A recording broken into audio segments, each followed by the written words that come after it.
What is going down, Sourdough Squad? You know what day it is. It's Friday. That means we are days away from game time, which is phenomenal. We love it. Love to see it. All the good things. We are going to talk about all our predictions for 49ers versus Panthers here today. We're going to be asking you in the chat, so get your participation hats on. Drop an SDS in the chat, and you already know the dang vibes. Smash that like button if you haven't already. Let's go.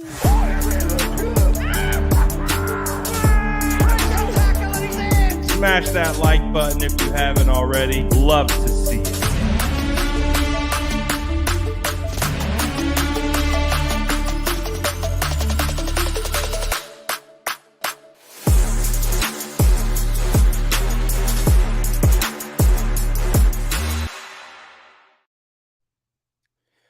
What is going down, faithful? Hopefully you guys are having a phenomenal Friday as we inch closer towards the weekend. It is almost here. It is almost time to set our sights on the Carolina Panthers heading into week 5. 49ers come away with the W over division rival Los Angeles Rams in convincing fashion. But now they take their talents on the road to face off against Baker Mayfield, Christian McCaffrey, Brian Burns, the whole gang over there with the Panthers. So today's episode, what we are going to be discussing: 1, previewing the matchup; 2, predictions, players of the game, score predictions, bold predictions. That's it's seemingly what we've come to do on Fridays. So we're going to keep it rolling, and we are going to get to everything. And so that means we are going to be tapping into you and what you guys think is going to go down. But first, let's get the preview of the game going. Let's discuss some of the news heading into this week. The 49ers will be down a couple players, but they will be up some players as well. And we won't waste any time at all discussing those things right now. Let's get into it. You probably have all heard already, but it has been reported that Eric Armstead will be out against the Panthers. This was an injury to his foot. It's actually a new injury. So he had an existing foot injury going into the LA Rams game on Monday night. He comes out of the game with another foot injury on the opposite foot. So something that we're going to have to keep an eye on moving forward. Also, it does sound like 49ers Javon Kinlaw. Oh, of course, Kyle's going live right now. Of course, Kyle. We might have to take a break and listen to Kyle because he's decided to go live at the same exact time as me. Maybe I just wasn't paying attention that Kyle was going live, so I'll simulcast. Hold on one second. Let's listen to Kyle, what Kyle's got to say. Dang, didn't know he was going live right now. All right, hold on one second.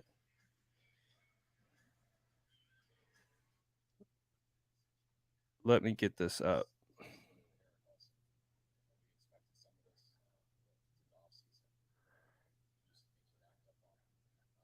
We hoped he could get to the game last week. Not much improvement this week, so he's definitely out this week. Will most likely be next week also. I mean, I obviously times like this, Can you guys make sure you guys can hear? Defensive line and the depth you built there. How do you just feel about being able to move forward without 2 of your starters? I mean, it's a challenge like always. I think it's one that we're up for. We better be.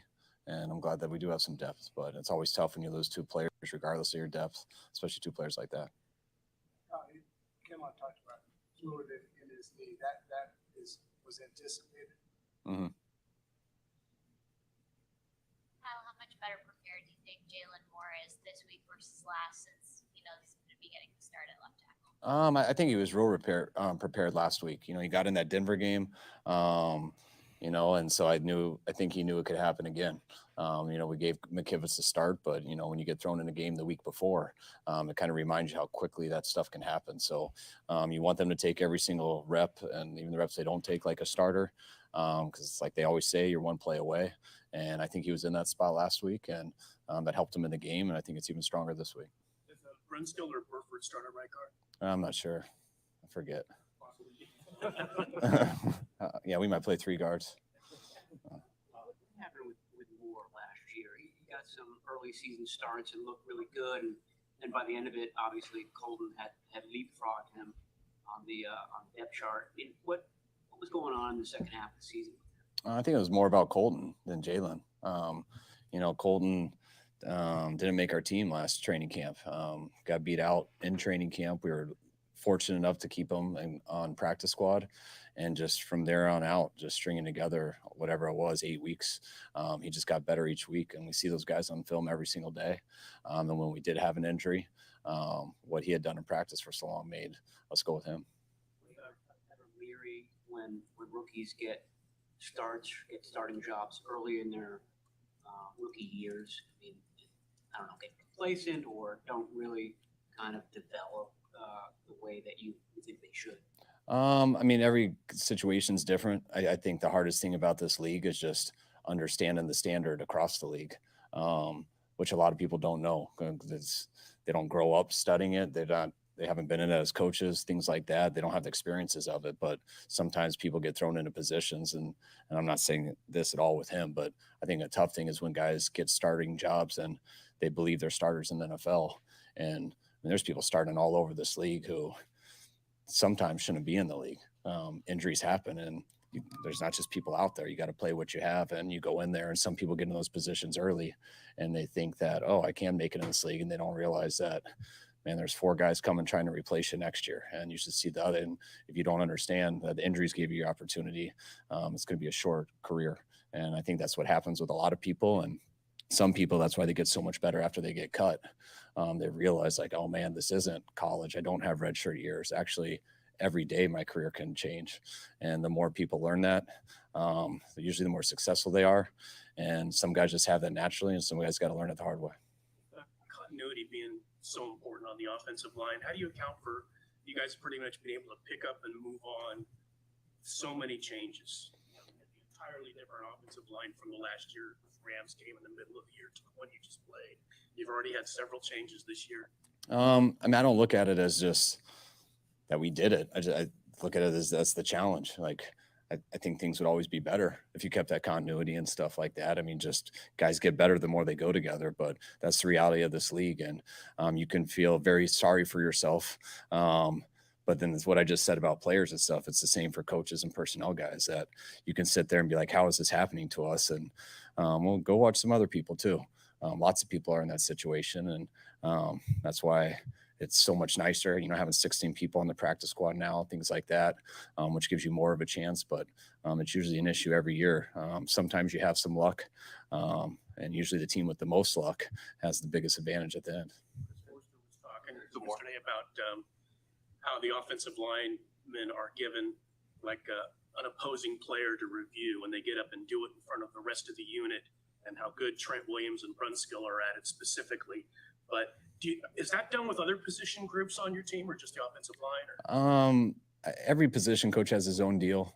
Some guys, there's always types of different routines. Like I remember Paul Hackett in Tampa every Friday. He'd have one of the quarterbacks give a lesson on their favorite musical group. So one day it would be the Grateful Dead, then it'd be like some rap group. And so we got going every different week. It was just to get guys to study and kind of talk. And I think Chris has always had a guy give their report on someone. And it's pretty cool to watch guys do that, because you see the way guys look at it. And sometimes they can look at it really well. And sometimes you're like, all right, let us watch it for you.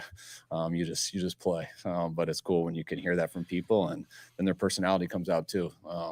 They get better and better at it. Out there today, is that just the scheduled days he's coming back? Yeah, he would have gone if we went full speed. He's just trying so hard to get back and get reps, and we did all walkthroughs. So we wanted to get him a full workout on the side instead of just walking through and the cards and stuff. As far as the decision for Jimmy or Brad, I have a 3-week window, but if you do make a move, you'd make it Saturday? Yes. Yeah. 2 questions. One was going to be, do you have to do something IR-wise with any of those guys you listed? We may, but we don't have to decide that now. We're still less than 53, and we won't decide that very fast. We possibly could actually.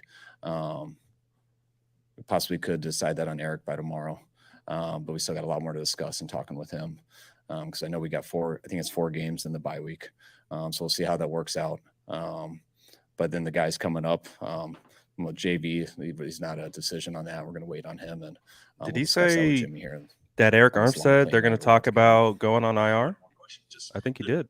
Obviously Carolina is ranked low in on offense, but do you have to point out or do you see stuff on film where you go, wow, this is really close for them getting to where they want to be, and you can't be complacent or take them lightly? Definitely. I mean, first of all, I think similar to us, when you have a defense that has the talent they have, and I think it's extremely coached well, and they can get turnovers and pressure the quarterback, regardless of what you do on the other side. If it's a turnover game, you can. It's very tough to win. When you look at their offense, they have players over there. They have coaches who have done it. They have a good scheme. I just think they haven't gotten it going yet. They've had times, but McCaffrey's healthy and he looks the same as he used to. He is a problem. They have talented receivers, and Baker has done a lot of good things in this league. They got a young O-line that's coming together, but it has the ability to do well. It's not like you just see guys out there who can't do it, and you see a scheme that can do it. So it's a matter of time they'll get it going. We just got to make sure it's not this week. All right. Thanks, guys. Okie dokie. I think that's it for Kyle. I think that's it for press conference time. I'll keep it up just in case someone else pops on here. I don't know if they will. But we just heard from Kyle Shanahan. Nothing really said that was worth anything to know other than the fact that Eric Armstead could be placed on IR. They're going to have discussions about that based on the timing of the bye week because the 49ers have a bye week. All right, yeah, we're done with that. 49ers have a bye week, week 9, so 3 weeks from now. So if they don't put him on IR, he could come back against the Chargers. But if they do put him on IR, then I don't think he'd be able to come back until Cardinals. So that to me is an indication, at the very least, Eric Armstead will be out the next 4 weeks, maybe. Yeah. So not great. So definitely sounds like the Eric Armstead injury is going to be a multiple week situation. Javon Kinlaw is out. He will not be playing. And also Tarvarius Moore has been listed as out. And that seems to be it from everyone else. But that does mean Danny Gray. I don't know if he'll be up for game day, but Danny Gray is not ruled out at least. We'll see if he dresses. But Danny Gray will be available at least to potentially play. I know a lot of 49er fans would love to see Danny Gray suit up, but I don't know if we'll get that just yet. But again, biggest thing to take away is Eric Armstead definitely dealing with a multiple week injury. Could be headed to IR. Jason Verrett worked off to the side. Don't know if he'll be activated off PUP this week. Jimmy Ward's status is still TBD, but I would imagine Jimmy Ward gets activated. And it does sound like Saturday is going to be the day when they figure all that out. So I would imagine Jimmy Ward is coming back. That would be my guess. So we'll see. We will see. So the 49ers are going to be down their 2 starting defensive tackles on the interior. But the 49ers have proven that they have enough depth on the interior and enough defensive ends that can shift to the inside that I think they will genuinely be okay. Obviously, a big blow for Javon Kinlaw, who, I personally had high hopes for heading into this season. It does feel like he has aggravated the knee injury yet again. So that is tough. Obviously, we want to see Big Javon out there. Really showed some promise in this preseason and the start of the year. But of course, health is going to be the number one priority for him to ensure he can get back onto the field. So that stinks. Would love to get Javon out there, but it does seem like he'll be sidelined for the foreseeable future. We'll see how long that is. I didn't really hear a definitive timetable on that. But we'll continue to see. I am also looking over the Panthers injury report. We've heard about Jeremy Chin, their star safety. He'll be out. Christian McCaffrey was removed from the injury report. Shaq Thompson, who was on the injury report, was a full participant. It does look like Xavier Woods, Laviska Shenault are 2 names that will be out. So we'll see how it pans out.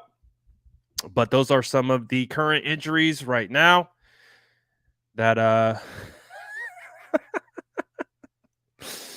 yes, sir, I am 100%. And so we I say a lot as well.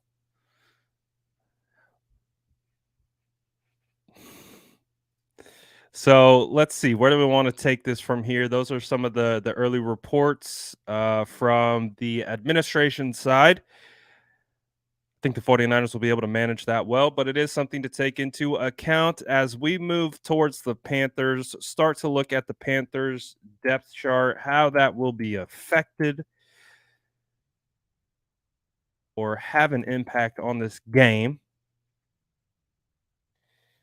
Let's pull up depth chart. So typically what we do on Fridays is we pull up the depth chart, we take a look at it, we kind of walk through what, this is our version of the scouting report heading into Sunday's game against the Panthers. Let's start with the offensive side. So as we know, San Francisco 49ers got Baker Mayfield coming to town. These are his stats on the year. The Panthers are 1-3. They are, some may say, spiraling at this point, based on what they want to do and where they need to go. And they are going in the wrong direction. So the 49ers have an opportunity to kind of put the nail in the coffin, if you will, for the Carolina Panthers and Matt Rule. Matt Rule, very well, in my opinion, is trending towards being the first coach that's going to be fired in midseason. It's just really what it feels like. Matt Rule has had a lot of opportunities. He's been on the hot seat for some time. He's supposed to be an offensive guy, and the offense continually just underperforms. Doesn't matter who the quarterback is. This time it's Baker Mayfield opposed to Sam Darnold. But I do imagine the 49ers have an opportunity here. If they play a good enough game, they can literally send Matt Rule packing out of the league. I don't know if that decision would come after this game. It might come in a couple weeks, but the 49ers absolutely have an opportunity to further dismantle the Panthers and what they want to do this year. So the Panthers going into this game, in my opinion, have their backs against the wall, especially offensively. And as we know, the 49ers, it's starting to be discussed as fact from other people outside the league. But the San Francisco 49ers, you know, it might sound biased, but I think it's the truth. The San Francisco 49ers have the best defense in the NFL, and I don't think that's too crazy.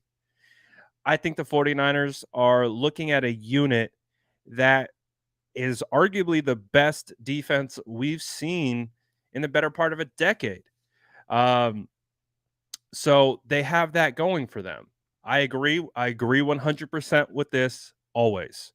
You're on the road, you're on the East Coast. Trap game awareness needs to be at an all-time high. We always take that into account on road away games. It's just how it is. There's always going to be an opportunity. Look at Chicago week 1, the ultimate trap game. The 49ers lost that game. And we all understand that on paper and when you look at the rosters, that shouldn't have happened. But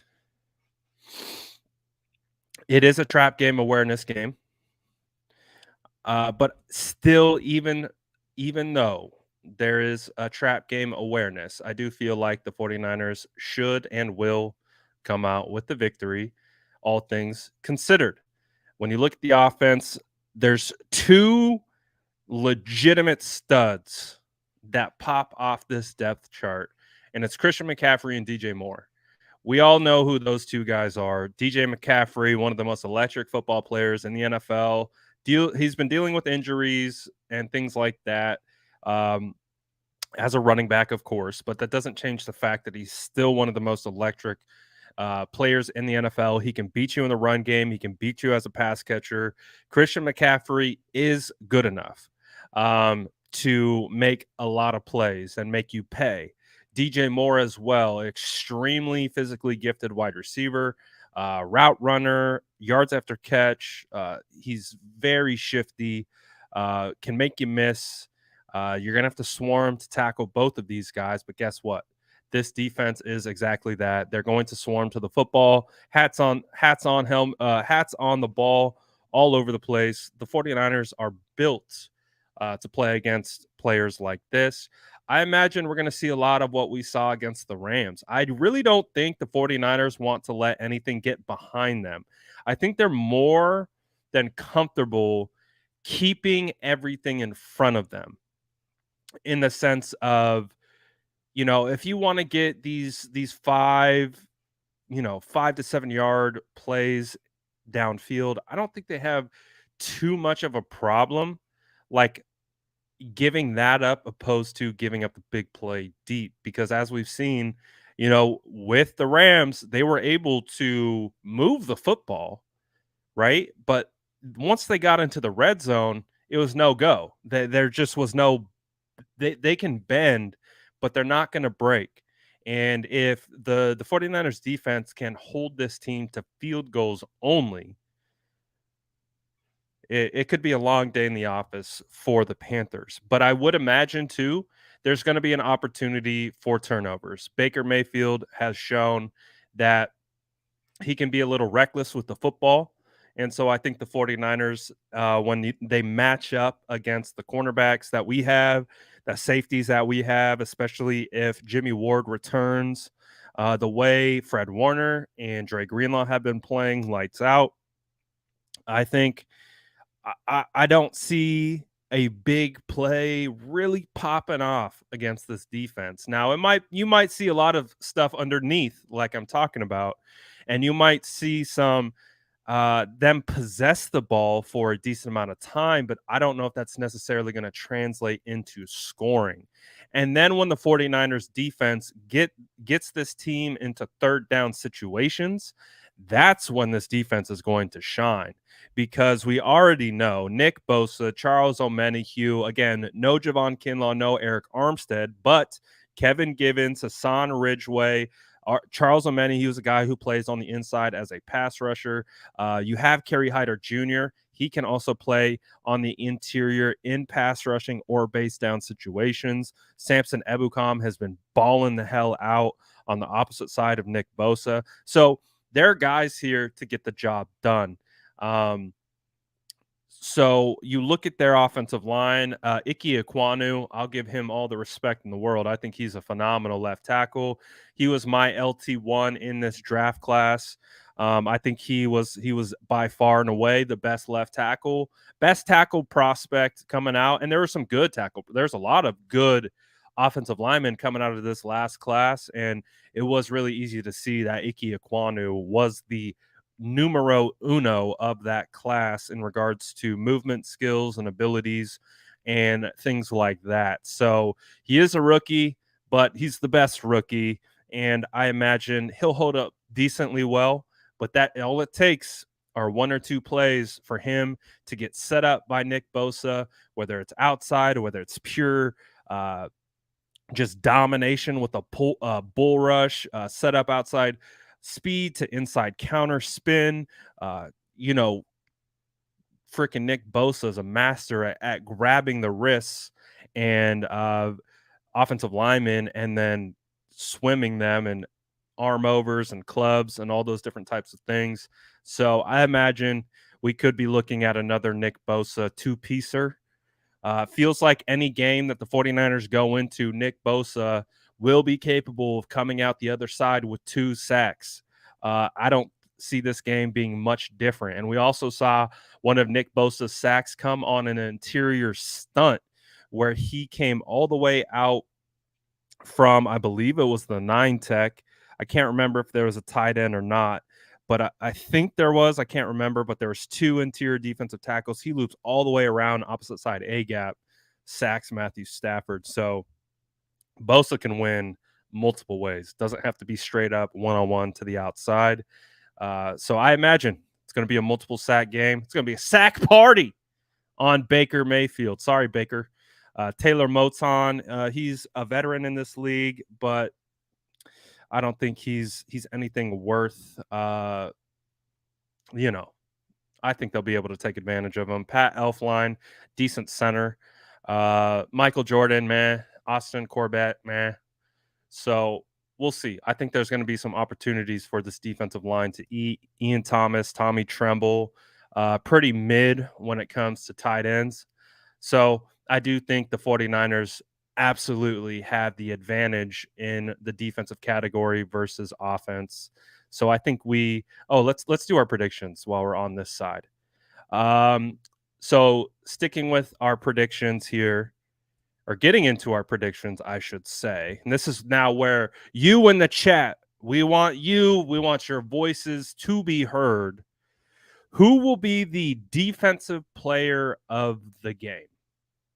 Who's going to be that guy that is going to ball out and walk out of this game for the San Francisco 49ers as the best defensive player on the field for the Niners? Drop it in the chat who you think is going to be that guy that we crown at the end of the game. If we go back to last week, you could absolutely make the case Nick Bosa. You could make the case Talanoa Hufanga. But it is going to be interesting to see if we get anyone else to step up. Emmanuel Mosley played lights out. You had Samson Ebukam played lights out. Drake Greenlaw led the team in tackles 2 weeks in a row. He had 15 against the Rams. Ballers everywhere. But who do you guys think is going to be the defensive player of the game? Keith says Nick Talafunga. He just combined Bosa and Talanoa together. But let me get back to the top. Appreciate the super chat, Keith. So starting at the very top, Boomer Rat was number 1. So he's predicting Bosa is going to be defensive player of the game. Talanoa Hufanga for Tyke. Brunil says Charvarius Ward. I love when we throw out other names. Our resident Panthers fan, Big Jordan, says Fred Warner. Bosa. I would love to see a signature Fred Warner game, not going to lie. Bosa. Dre Greenlaw. I like that one, Owen. Bosa or Hufanga. Feels like if I was a betting man, it's probably where I would go. But you never know who's going to step up. Maybe Mooney comes away with a multiple interception game. RX says Sufunga. Danny says everyone. So the entire defense is just going to be the player of the game. Jordan. So this is coming from a Panthers fan. He's saying this is a Warner game, and he could be absolutely true because it is going to be a lot of, I would say, Christian McCaffrey and Fred Warner matched up, especially if McCaffrey goes out on passing concepts or any routes. Sir Juju says Huff, Fred Warner, the Bear, Ward, or Hubanga from Jesus. Hubanga. Jason says, man, these are always tough. They are, because the 49ers have so many good defenders. And it's like the top two, I think, are always going to be Hufanga and Bosa right now. But there's always someone else who can step up and have a monster game. So you never know. Huff, Tua, Mooney Ward. Ender says Huff, he's on fire. Hufanga. Cheyenne says Bosa. Ramon says Bosa will be up to a minimum of 8 sacks after this game. We talked about it. We talked about it all offseason, especially after that Minnesota joint practice. We were talking about Nick Bosa not only getting the 20-piece, but potentially breaking the record. And he's on pace. I could see it too. Kai says we finally got an elite player in the secondary. Amelia says Bosa, duh. Freddie the Missile Warner. Oh gosh, if we got a 4-sack game, build the trophy now. Build the trophy right now for freaking Nick Bosa. Pay this man to a 40-year contract right now. Do it right now before the price goes up. Because every day that we go through this season, Nick Bosa only gets more expensive. Travis says Mosley gets an INT. Jason decides, he's like, I got to go with Bosa. Feels like a Bosa game. Feels like Bosa going to go crazy. Huff will fool Baker, bait him. I hope so. Bosa or Fonga, safe bet. Warner, Mooney, Warner, Mooney, E-Man, Verrett, Lenore, lockdown. Don't think we're going to see Verrett this game, but I agree with you. Nick Bosa. His name is Tylenol Hufanga. There's a new one. Greenlaw. If he starts, how poetic would that be? How poetic would that be? 49ers finally get Jimmy Ward back, and he comes out and has an absolute banger of a game. That would be fire. I think Ward's playing. If I was a betting man, I'd be betting that Jimmy Ward will be playing this game. And I imagine he's going to get some run too. E-Man, what's good, Joshua? We got Greenlaw. Nelly says, I'm only here because I couldn't find a Cowboys channel to troll. Well, welcome in. Judging by the emoji, guessing you're an Eagles fan. We don't face the Eagles this year. However, you are in the NFC, but I will give my credit to Jalen Hurts. That boy is balling. The Eagles look good in general. I will say that. Greenlaw. All right. Bosa. So we're getting through to our defensive players of the game. Then we're going to preview offense. Then we'll get into offensive player of the game. Then after that, we're going to do bold predictions. Then after that, score predictions. It's the prediction show, baby.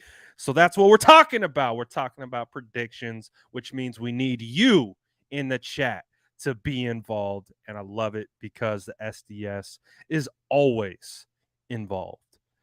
Let's see. We're getting through it. Omenahue, Jackson, Bosa, Ebukam, Givens all get sacks. Player of the game will be Warner. Woo! So the 49ers are winning by 50 is what you're saying, because I agree. Greenlaw with 15 tackles 2 weeks in a row. Oh, let's go. Wow. Someone yell at your YouTube right now. How dare you not notify the Sourdough Squad that we are not live. I think we've gotten through most of them. Be de says Drake Jackson will have a big game with Armstead and Kinlaw out. I hope you're right. You're 100% right on this. Today's price is not yesterday's price. The price is going up every single day. Every sack that Nick Bosa gets, add $1 million to the contract. That's just how it's going to work. Harris says Bosa is on pace for 27 sacks. Nick Bosa, my God, we got to do everything in our power. We got to do everything in our power to get this man the sack record. And I think we can do it. I think we can absolutely do it. All right, let's transition into previewing 49ers offense versus, oh boy, look at my guy right there. This is going to be the guy. These two guys, Brian Burns, J.C. Horn, I think are going to be the two guys that the 49ers have to be on high alert for. Obviously, we understand that the 49ers will be starting Jalen Moore at left tackle. I am very pleased to let you guys know that Jalen Moore played a pretty good game against the Rams when he stepped in. And like, especially compared to what he did against the Broncos, which was one of the biggest dumpster fire performances I've probably ever seen from an offensive lineman. So the fact that he was able to just completely bounce back and have a couple good plays against Aaron Donald makes me sleep better at night. But let's face it, both of our tackles, whether it's Mike McGlinchey or Brian Burns, they are going to have a difficult time with Brian Burns. Brian Burns is just that good. You guys know I love Nick Bosa, but you also know I love Brian Burns. I have a soft spot for Brian Burns in my heart, and I always will, as a former draft crush of mine. Brian Burns. So you look at Nick Bosa. Nick Bosa has the most quarterback pressures in the NFL up to this point with 30. Brian Burns is in third place with 20. So Brian Burns is definitely not playing like Nick Bosa. Nick Bosa is playing at a defensive player of the year clip right now. And not only defensive player of the year, we're going to be talking about Nick Bosa as an MVP candidate at the end of this year. I promise you. We're going to be talking like he's not going to get it. He's not going to get it, but we're going to talk about Nick Bosa as an MVP candidate this year. I promise you. Remember me when we're like week 16, week 17, and you got ESPN and you got NFL Network and you got everyone like, should we be talking about Nick Bosa as the MVP? Just remember that the ginger beard told you this was going to happen before the season started, before week 1. Just remember me. That's all I ask. Just remember that we were on it from day 1. But Brian Burns, that's who we're talking about. And Brian Burns is going to match up really, really well against Jalen Moore and Mike McGlinchey. Now, Mike McGlinchey had a great game against the Rams. I tweeted it. Mike McGlinchey was the best 49ers offensive lineman. Last week, he was by far. Just from a pass rushing standpoint, from a run blocking standpoint, Mike McGlinchey was the best 49ers offensive lineman. So he's been playing well, and he's actually played well all year outside, I think 1 sack he gave up. But other than that, he's played really clean. And he had a not a great rep against he actually had like 2 or 3 not great reps against Denver, but he cleaned it up against the Rams. He's got a big test. Brian Burns. Brian Burns is going to give him some fits. And I think that's going to be the case. Brian Burns is just so fast. He has elite speed to the outside. And this is where Mike has trouble. And I guarantee you Brian Burns is going to figure this out. Mike can get caught either putting too much emphasis on outside speed, which then kind of opens up the inside counter move. And the thing that Brian Burns does is he's the fastest defensive lineman probably in the NFL today. So he gets you with the first 2 steps on your upfield shoulder. He forces offensive tackles to open their gate too early, and then he drops his shoulder, counter spin inside, and it's so difficult to defend. So I do imagine Brian Burns is going to be a problem, but a quick passing game as well as defining a run game early, then predicating play action off of it will help neutralize Brian Burns. But I will let you guys know right now, Brian Burns probably will be a problem in a sense. In a sense, I don't think he'll wreck the game, but I think he'll make his presence felt. So how do the 49ers deal with that? And that's exactly what I identified. Quick passing game, which they're going to do anyways. Stretch them horizontally, then challenge them vertically, get the run game going, play action off that. Then you can slow down Brian Burns. You're not going to stop Brian Burns. You're going to slow down Brian Burns. So that's really how I see it playing out. And I do think in that instance, if they have run action up front, you're forcing Brian Burns to run fit and not just pass rush. It's those third downs where Burns is going to be a problem. But if they can stay away from third and longs and those types of, gotta have it passing situations, they'll be able to mitigate Brian Burns's effectiveness a little bit better. Derek Brown is a good interior defensive tackle. Matt Leonidas is a good interior defensive tackle. So Banks, Burford, or Brunskill, whoever it's going to be, Kyle Shanahan did not declare who was going to be the starter at right guard. Made it feel like it's going to be a game time decision. So we'll figure out who's going to be at right guard. They could be rotating again. I don't know. But they do have a decent test on the interior as well. So this defensive line, I like the defensive line. Yader Gross-Matos is like the Dollar General version of Brian Burns. So he's not bad either. He's got great length.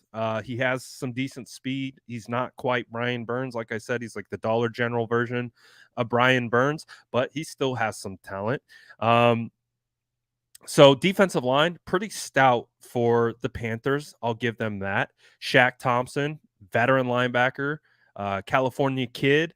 I do think he's good, but I think you can take advantage of him. I don't think he's the fastest guy. Frankie Louvu sounds like he could maybe miss. I don't know. He showed up on the injury report, so we'll see what's going on with Louvu, but he's been all over the place.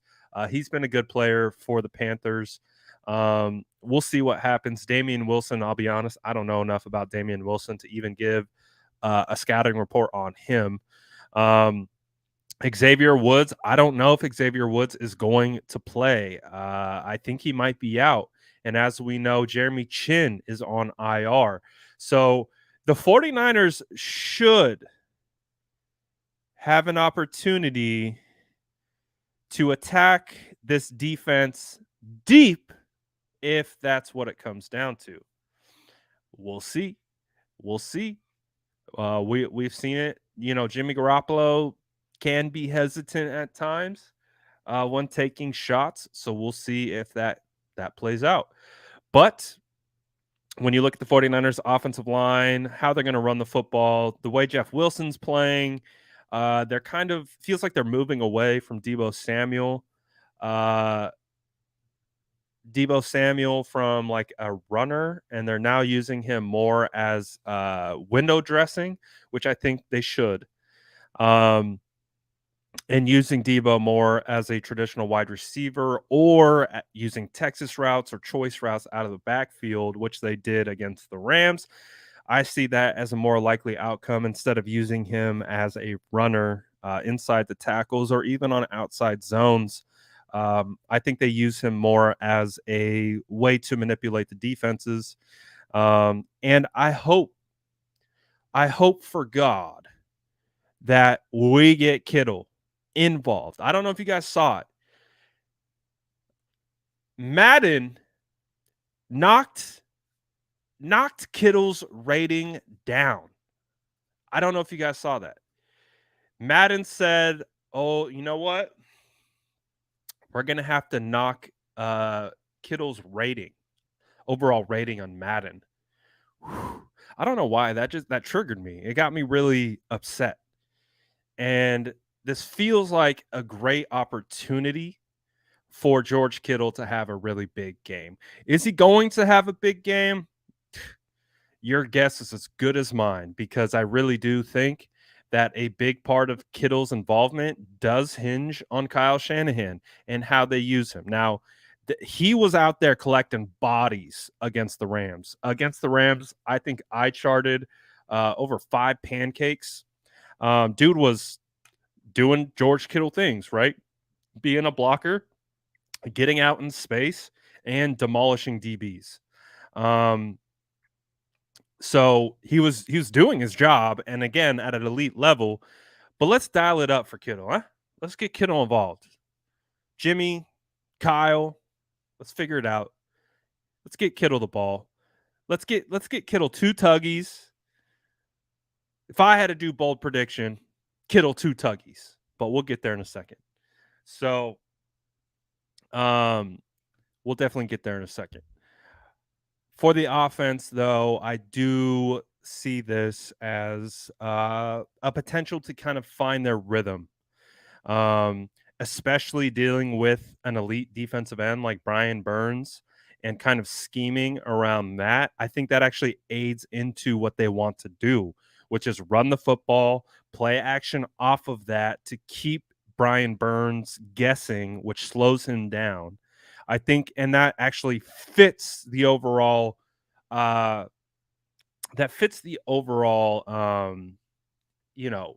theme of, I think, what the offense wants to be moving forward. So we'll see, though.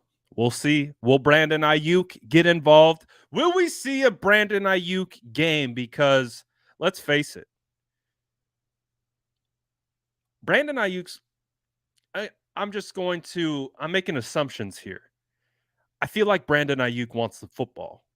And why wouldn't he? He's a wide receiver. All wide receivers want the football. But he's getting open. And he's not getting the football.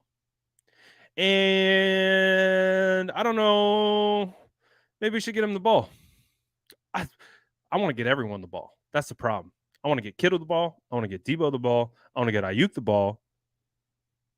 I'll give Jennings the ball. We need to give everyone the ball. I don't know who it's going to be. Kittle or Everett this week in fantasy. That's a tough one. That is a tough one. I feel like you got to ride with Kittle, because you don't want to bench Kittle and then get the 2 tuggy game, which feels like, again, when you track kind of disparities in fantasy football, I feel like when they put together like a couple bad games from a fantasy perspective, then you bench them and then they go off on your bench. I would rather live or die with Kittle right now, especially because you probably drafted Kittle in like the 3rd or 4th round. So I would rather live and die with Kittle at this point. But again, looking at the overall game plan and the matchup between the 49ers offense and the defense, I think the 49ers match up well. I think their scheme will match up well. And the fact that, the Panthers are hurt in the secondary with their safeties is going to be felt. So I do think the 49ers take care. I think when we look at 49ers defense versus Panthers offense, I give the advantage to the defense, not even a question. When you look at 49ers offense versus Panthers defense, I think I still give the advantage to the 49ers offense. So on paper, 49ers should win this game, but we are on trap game alert because it's an East Coast game. Every East Coast game is always going to get tagged with a trap game alert. But we'll see how it goes. So let's do bold prediction time for the offense. So that's where I'm going to need you, yes, you, to not only drop your bold predictions for the San Francisco 49ers offense, but smash the like button. Smash the like button as well. So when you drop your bold prediction for the offense, no. Yes, no, do it. Screw it. Bold prediction for the offense. And then we'll do the other one. Bold prediction the offense first. Smash the like button. So drop your bold predictions in the chat for 49ers offense versus the Panthers. Let's see what you got.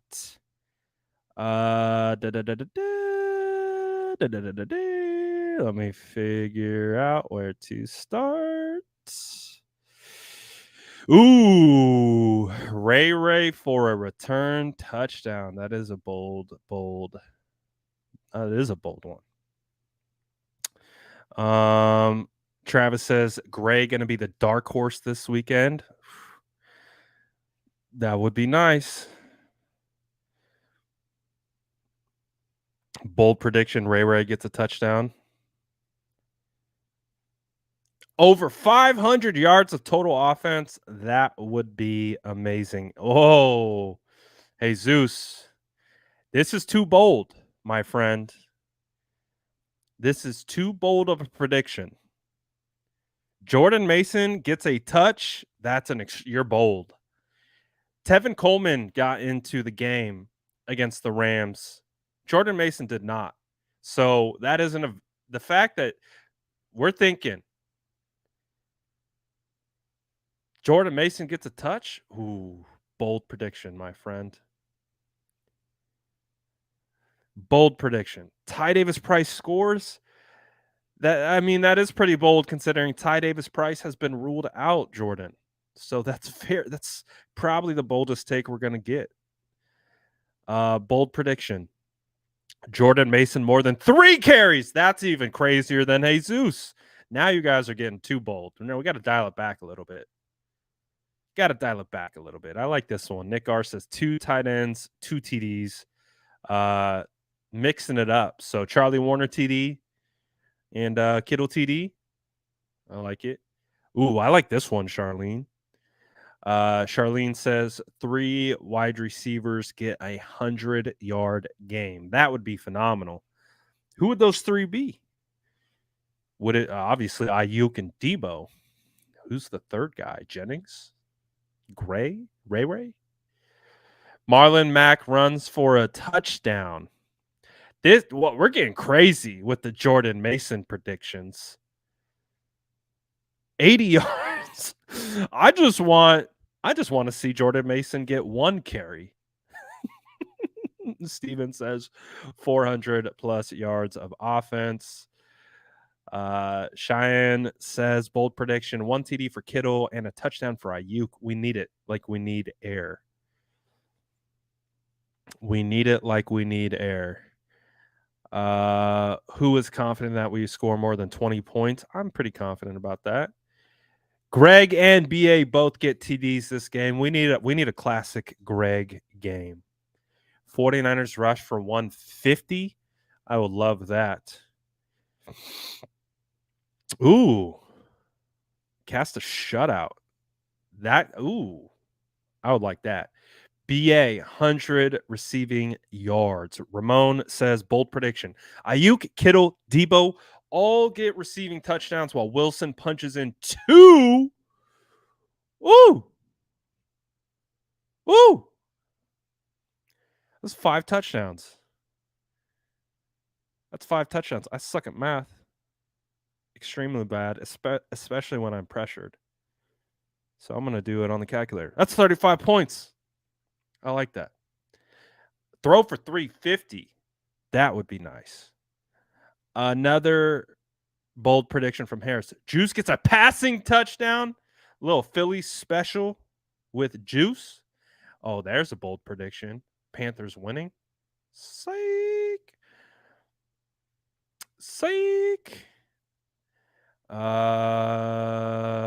Bold prediction. BB doesn't get a sack.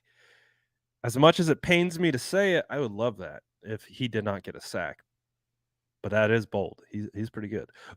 Jimmy Garoppolo rushing touchdown. Jimmy with 320 passing yards. Bosa over 2 sacks. We'll average 8 air yards per attempt. Okay. Oh, wait. There's more. Juice TD. Jimmy G gets over 300 yards. Jennings touchdown. Jimmy touchdown. Kittle touchdown. Ooh. Is this a bold take these days? Jimmy Garoppolo, no interceptions? Maybe. I like this one. Jimmy balls out, 3 tutties, 350 yards, all 3 to Kittle. Boom. You love to see it. Kang says, I think they force feed Ayuk this week. They need to.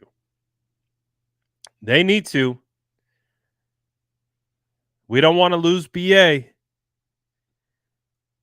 No sirree bop. All right, let's now transfer to offensive player of the game. Who will be the offensive player of the game? I would say, based on reading a lot of the bold predictions, it would sound like we could be looking at a Jimmy Garoppolo player of the game on the offensive side of the football.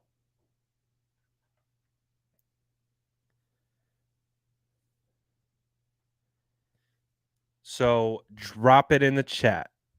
Who will be the offensive player of the game? Is Debo going to go crazy again? Are we going to get Ayuk balling out? We're going to get Kittle showing everyone why he's tight end 1. We're going to get someone that we weren't expecting. A Jordan Mason breakout game? No. Tevin Coleman breakout game. Incoming. Debo. Deboko. Jordan Mason, offensive player of the game. Oh, boy. Jalen Moore. That's a bold one. Debo. Jeff Wilson could very well.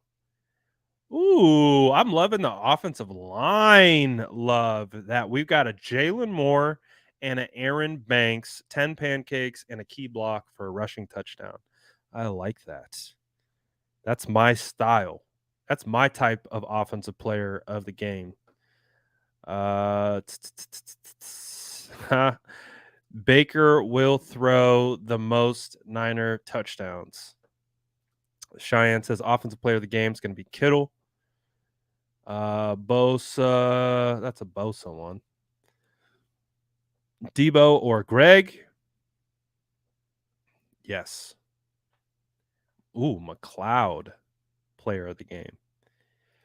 Ayuk, player of the game, 100 plus yards, 2 touchdowns. Man, we need it. BA, Brunskill, BA, maybe. Callie says 2 sacks for O'Menihue plus a sack for Givens. Yeah, did you notice that? Jimmy Garoppolo's being a little much more transparent than you typically would see from any other quarterback. Basically admitting to talking with the Panthers very seriously as being a potential candidate for a trade. Panthers decided Baker Mayfield was a better fit. Listen, it pains me to say this out loud. Like it does. Like it really does pain me to say this. Like deep down, I kind of like Baker. It pains me to say that. But I don't know how you go Baker. I don't know how you go Baker like because Jordan says Baker costs less. I'm sure he would. I'm sure he did, but there's a reason he costs less.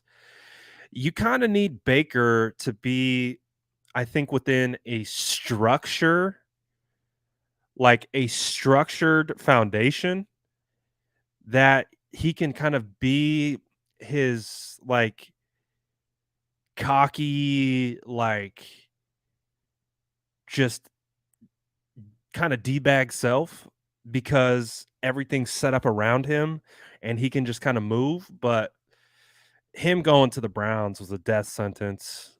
He may never recover. But yeah, I did think he cost less. He did. But yeah, he's not playing well. He looks like he's his confidence is probably in the toilet right about now. So and it may never come back. It may never come back. All right.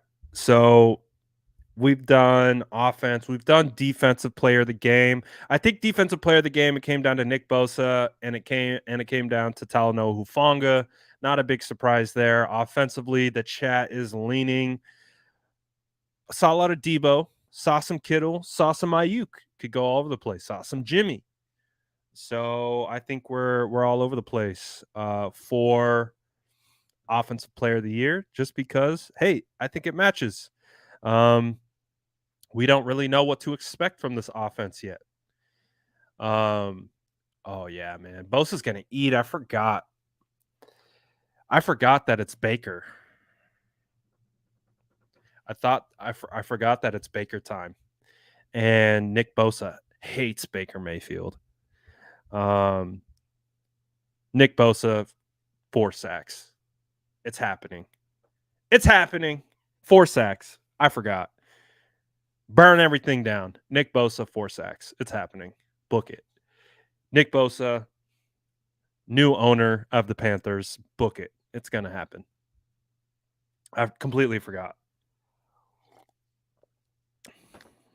Baker is going to tap out. Somehow Baker is going to quit mid-game, and they're going to somehow let Sam Darnold play, even though I think Sam Darnold's on IR.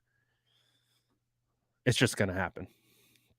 4 sacks, 4 flags planted. God, I hope he talks. Like, Bosa doesn't talk, but something tells me he'll talk to Baker. I like it.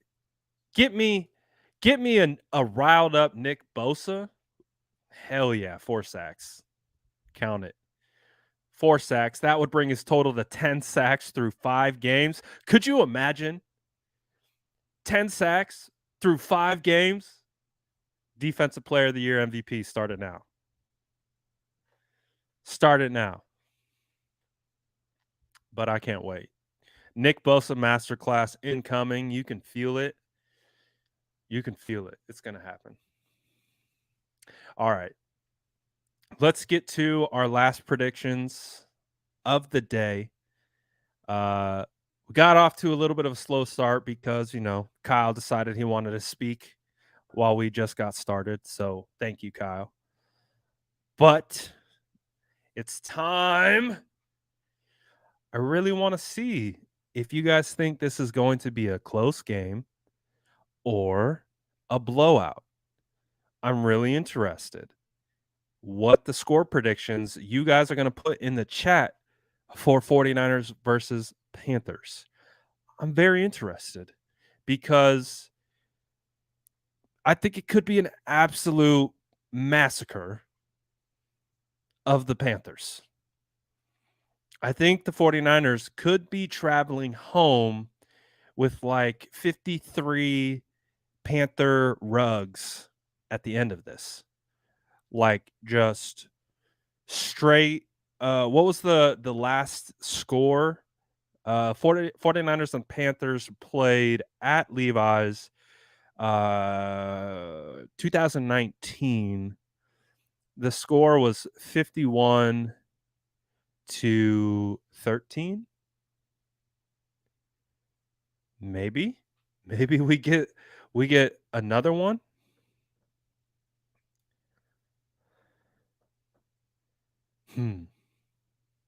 Maybe. Let's see what the chat's thinking. Again, drop your score predictions in the chat. Boomerat's been like number one on the predictions, so got to tip the cap to Boomerat when we're talking about speed predictions. He's ready. He's locked in. Boomerat, like I say, what's your predictions? Boomerat's gone. So small, shifty, nimble rat. I see it. I get it. Makes sense. 24-10. D4 says 27-10 49ers. 28-10 from Electric Lizard. Harris says 17-0 shutout. Ooh, I like this. Bosa will score more than the Panthers. Oh, wow. We better punch them in the teeth like Draymond. Yeah, let's just not punch our own team, but we can definitely throw haymakers on the Panthers. Let's just not punch our own team. Come on, Dre. What the hell are we doing, man? 46-3. Ooh. 52. Pathies. 6. 38-6. 31-14. Niners W. Jesus says, can someone please say the Panthers are going to win? Blowout. Oh, RA says the offense is mid. 20-7. We got 35-6 Niners, 30-3. Panthers win. There we go. 3-0. Aloha Smitty, 31-6. We got 24-3. Jason dropping the shutout, 24-0. Things that you love to see. 35-14. John Lee says 38-3. I'm loving these blowout scores. This is by far, I think, the biggest like blowout predictions that we've had so far this year. I mean, it's week 5, so we've done this 5 times already. This might be by far the chat is feeling, dare I say, a little fat and cocky. I love it. I love this energy. Emiliano says Panthers YouTubers that Peacock, Croc, and Jesse brought on their channels this week sounded very defeated. I could see why they would sound very defeated. They were very entertaining, but felt bad for them. Yeah, I would not be wanting to cover the Panthers right about now because they could very well fire their head coach, which we know what that means. Cheyenne says 21-3. Defense dominates. Jesus 35-9. Staying in West Virginia. Yep, they're going to the Greenbrier. 51-13, 51-3, 30-6. Niners all day from Charlene. Travis saying 28-13. Ooh, this would be fire. Just an absolute blowout. We see Dirty Purdy. We see Mini Jimmy out there. That would be fire. I like that. 31-10. Oh, I heard you, my boy. Oh, too soon. Yes, too soon. Jordan Poole got did dirty. by his own family. Come on, Dre. I might have to rant on Dre, but I don't know. This isn't a Warriors channel. Might have to rant on Dre. This isn't a Warriors channel. I got my Warriors flag right here. You can't even see it right off screen. Got a Warriors jersey, Steph Curry jersey right here, right next to me. But this isn't a Warriors channel. This isn't a Warriors channel. Stay focused. 38-6, 5 tutties. He called it 5 tutties and a Gould field goal. Love it. Shout out all the SDS. Smash the like button if you haven't already. 35-14, 21-9. Niners don't give up a touchdown. I would love to see Niners don't give up a touchdown and score a defensive touchdown, like just to rub salt in the wound. Niners 27, Panthers 17. We got a bold prediction coming in. Huff will be trucking people all over the place. His confidence level is off the chain right now. Light him up, Huffy. I agree. 28-3, Niners. Cheyenne says my daughter wants a shout out. Tatum says 21-9. Shout out Tatum. That is a fire score prediction. Because you know what that tells me? It tells me the Panthers don't score a touchdown. That's 3 field goals. We talked about that being a big time potential. That tells me Tatum is listening to what the ginger beard is spouting out, because we said, hey, I imagine the 49ers are going to let things happen in front of them. They're not going to get big deep, which means when they get into red zone territory, they're not going to give up touchdowns. Now, they might give up field goals, just like we saw against the Rams, but they're not going to get deep over the top. Tatum's listening. Win for Tatum. Beautiful. 38-3 Niners. I'm loving this energy right now. This just blowout energy. It's phenomenal. It's phenomenal. Them little pathies. 30-13, 28-3. Ooh, that 28-3 gonna give Kyle some PTSD, but I'll take it. Shout out Jordan, SDS gang. Panther, our local our resident Panthers fan is calling 30-3 win, and I think he's calling 49ers to win. I don't think he's calling for the Panthers to win. 30-17 based on their past scoring. Like the Jags game last season, coming after the Monday Night Football win over Rams 30-3. Oh, come on. 17-2, Jimmy gives up another safety. I don't think so. Bosa is Mayfield's kryptonite. I think right now, football is Mayfield's kryptonite. I just think him and football aren't really vibing too hot together. Corey Soto says 24-17. Going to be a close one from Corey. 21-7. I agree. Baker's retirement game. Oh, boy. What's good to the homie Rome? Oh, yeah, he's ready. He's ready to go. So that was some good score predictions. I like that. That was a good one. I'm really digging the blowout energy. Where are them comments from? We're on YouTube, my boy. We're on YouTube. Gang gang. But shout out Facebook gang as well. Facebook gang, YouTube gang, like this. I wish we could praise Instagram, but Instagram is a dying platform. So RIP Instagram. It's a shame. It's a shame what they've done with Instagram.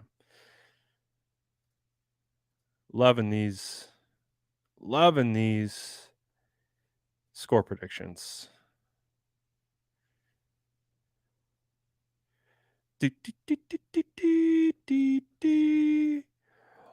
Well, maybe you should have got here earlier, my boy. We already talked matchups. So kick rocks if you're not about it. We already talked matchups. That's why we're doing predictions. Get here on time next time. 51-13. Beautiful. All right, we made it. We got to the bottom. I made it through. Woo! We did it. Score predictions. I'll drop mine. 38-10. That's going to be my score prediction. I think the San Francisco 49ers get it rolling. Not only do they get it rolling, but they keep their foot on the gas pedal. So I think we're going to get a Jeff Wilson touchdown. I think we're going to get a Kittle touchdown. I think we're going to get an Ayuk day, probably a Debo touchdown. But I think this team's going to score points. I think we're going to get a defensive touchdown. I'm feeling a sack fumble, like a strip sack, scoop and score touchdown. Nick Bosa coming around the edge. Ike Ekwonu gets him with a nice little club swipe. Baker goes back to throw. Bosa comes down with a chop in the throwing motion. Ball squirts out. Drake Jackson scoops, runs for a touchdown. I see it playing out in my brain already. So I think this should be a dominant win for the 49ers, especially coming off the back of Rams game. Felt like defensively we understand what we're going to get from them. You add Jimmy Ward back into the mix. Again, we've talked about no Javon Kinlaw, no Eric Armstead. Don't think that's going to be an issue at all. I think they're absolutely going to be able to fill in and not skip a beat. But I think the 49ers offense still has plenty of room for improvement. And I think we get some of that today. Or not today, but Sunday. I think we start to see the offense look a little bit more efficient, look like a well-oiled machine. Something that we haven't really seen up until this point. Even again, the win against the Rams, still a lot of room for improvement from the offense, in my opinion.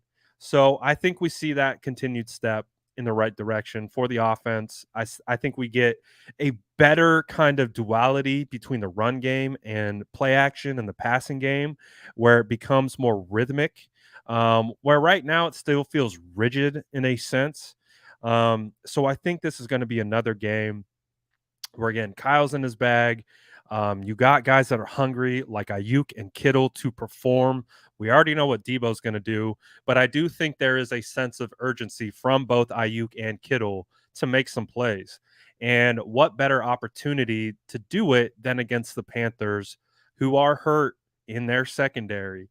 I think we get that from those guys. I think we get a lot of good. I think this might be the day that we finally get a 49ers offense that we can be proud of, that we can look at and be like, you know what, Kyle, Jimmy, great job, gang. Good job. And if they get a Jordan Mason carry, at least one, then even better. We'll just feel overjoyed with happiness. So obviously, if the opposite happens and Baker Mayfield decides to come out and play like Superman and the 49ers somehow lose, which feels weird to say out loud because I don't think they will. It's going to be a big time reflection game. But again, don't think that's going to happen. And going to knock on wood just for saying that. But yeah. Welcome to the SDS, my guy. Appreciate having you. Appreciate all the other SDS in here. So we're a little late, hour 20 in, longer show. But if you do have any last questions, that you want to get in. Maybe you missed calling out your bold prediction, score predictions, anything like that. Feels like you want to get it in. Shout out my guy, JTH. Sunday is going to be fun. It feels like it's going to be a great time.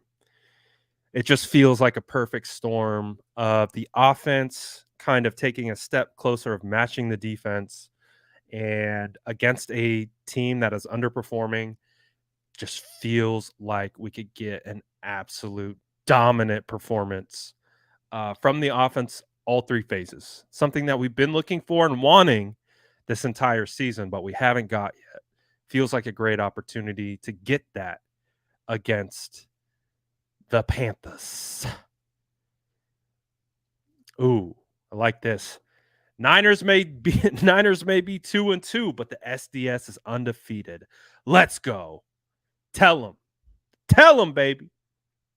SDS is undefeated. JTH says bold prediction. Niners end up being the final straw in Matt. I might agree with you on that one. I knocked on wood, so it's okay. I knocked on wood. So we're good. We're covered. We're Gucci. I feel like Ray is going to run one back this year. We need it. I love it. Love some special teams assistance. Could Danny Gray get his first reception in his young career? Maybe. But he's got to dress. He's got to be active. So we'll see. Cheyenne says, you made my daughter's day. Thank you. You're welcome. Shout out to Tatum for listening. And you, as always, Cheyenne. Appreciate you. Of course, as one of our favorite members of the SDS. Love to see it. SDS gang in the building. You already know. Look at the bread gang. We got some OGs in the chat. You love to see it. Love to see all you guys, especially on a Friday. Feels good. 49ers 2-2. Hey, we're all tied in the NFC West at 2-2, but we're still on top of the NFC West. I know you guys watched that Denver Broncos game last night, and you are just racking your brain of like, how the hell did we lose to cringe Russell Wilson and that Denver Broncos team? I'm with you. I don't know.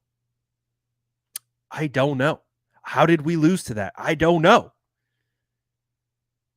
It should be a huge reflection point for this team. And I think it was.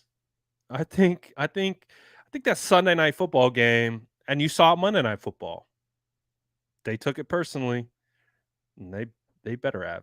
91 likes. We can get to 100 likes before we close this thing out. Oh, right on time. We're just talking about that game. Little guy's doing good. Nice and healthy. Getting a little chunky.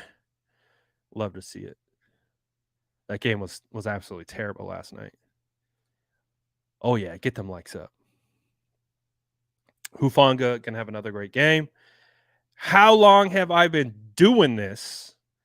I officially started doing this full time January 2021. So this is theoretically my second season of doing this.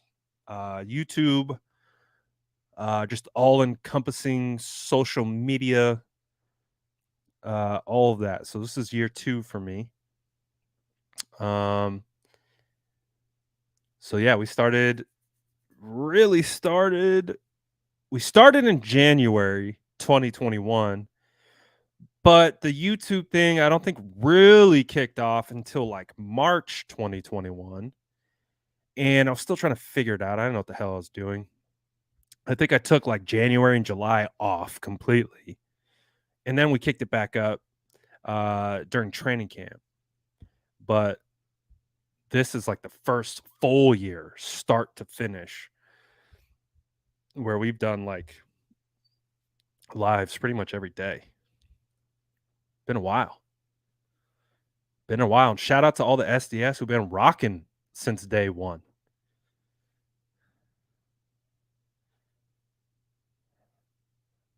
I started Instagram in 2017. For sure. Oh, the bots want some love too.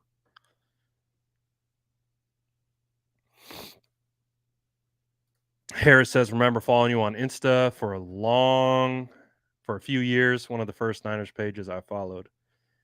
Yeah, it's been a while. I don't know. I might have to make a Warriors channel. I'm not gonna lie, I was kind of thinking about it. I might have to though, especially with all the drama that they create. Oh my goodness, nuts! But I don't have. That's just so much energy. So much energy. I don't know if I could do it. 82 games, not including playoffs. Whew, that'd be nuts. Maybe. We'll see. But shout out to all the SDS checking in today on this Friday, spending time with me. Oh, yeah, I'm still live. That's right. You already know.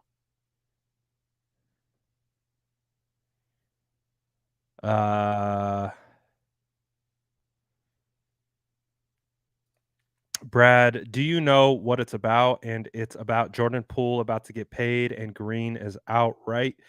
I wouldn't be surprised. Hey, listen. I was there when they drafted Draymond Green in the second round out of Michigan State. I have proof that I was like, Draymond Green is going to be one of my favorite 49ers on the day that they drafted him in the second. I said 49ers, Warriors.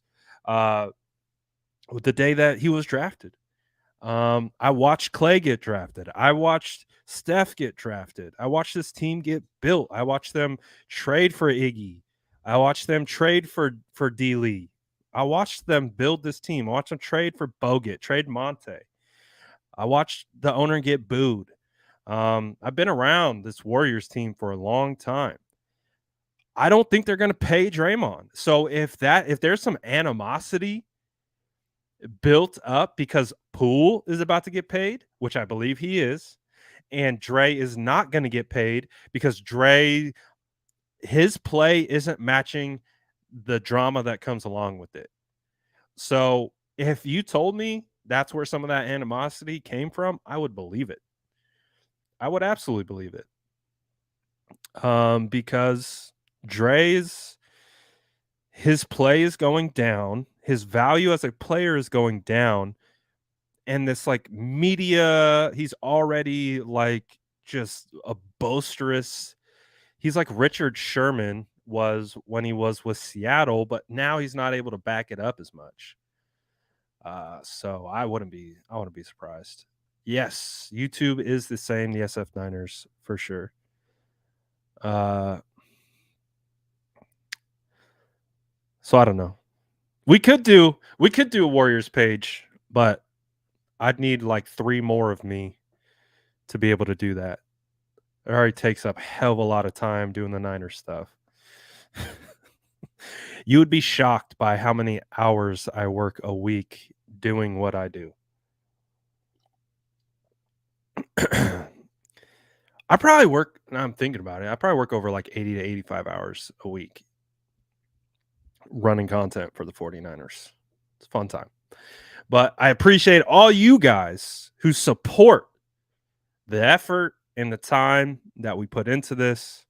You guys are the reason why I can do this. So I thank you. I tip my cap to you. I appreciate you. And of course, the SDS is always undefeated.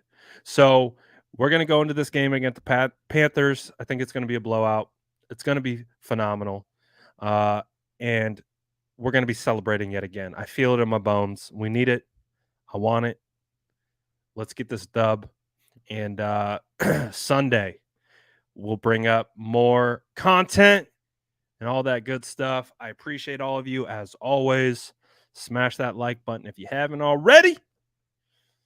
You know the vibes. Shout out all the SDS. Love you guys. We're out. Peace.